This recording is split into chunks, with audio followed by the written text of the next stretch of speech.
L'amélioration de la santé maternelle, néonatale et infantile reste une priorité et un engagement pour chacun des pays francophones de l'Afrique de l'Ouest.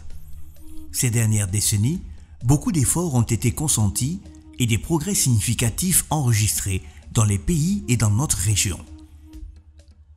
Cependant, les femmes continuent de mourir chaque jour de cause de décès évitables en Afrique de l'Ouest francophone et cette situation interpelle à plus d'efforts pour satisfaire les besoins et accélérer les progrès afin de réaliser nos engagements de la couverture universelle et d'atteindre les ODD, notamment l'ODD 3 en 2030.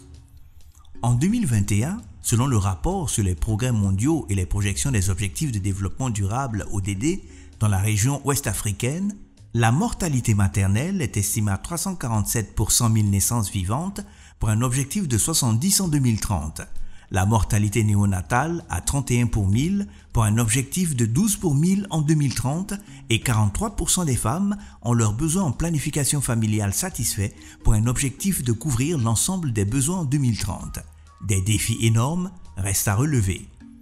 Avec la tendance actuelle en bleu et selon les prédictions pour 2030, si des efforts considérables ne sont pas faits les prochaines années, les objectifs ne seront pas atteints. Les besoins non satisfaits en planification familiale sont importants et une femme sur deux dans le besoin est en postpartum. La planification familiale postpartum constitue ainsi un levier incontournable pour accélérer les progrès. L'intégration d'un ensemble de services pendant la grossesse, après la grossesse et au début de la petite enfance s'est révélée une stratégie efficace et recommandée par l'OMS pour améliorer l'accès et l'utilisation des services de soins essentiels et éviter la plupart des décès maternels et infantiles. En effet, les évaluations des expériences et les études menées par l'Institut de recherche en sciences de la santé IRSS dans plusieurs pays de l'Afrique de l'Ouest francophone démontrent que l'intégration de la PFPP à la SMNI-NUT, notamment aux soins prénatals, aux soins d'accouchement et postnatal et aux visites de suivi de la croissance du nourrisson et à la vaccination permettent de presque doubler l'adoption de la planification familiale et d'améliorer les indicateurs de santé mère-enfant comme l'utilisation de la CPN4,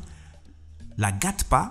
la méthode kangourou, l'état nutritionnel des nourrissons, etc. Au niveau de l'étude quasi-expérimentale de cohorte de 2130 femmes, l'utilisation de la planification familiale par les femmes était de 38,3% au niveau site d'intégration et de 20,5% au niveau des sites de contrôle. Cette étude vient confirmer la tendance des données de routine DHIS2 des pays dans les districts d'intégration où une augmentation de 144% du nombre de femmes ayant adopté une méthode de planification familiale dans la période du postpartum a été observée. Le plus grand effet de l'intégration sur l'adoption de la PFPP est observé au poste de suivi de la croissance des nouveau-nés, vaccination.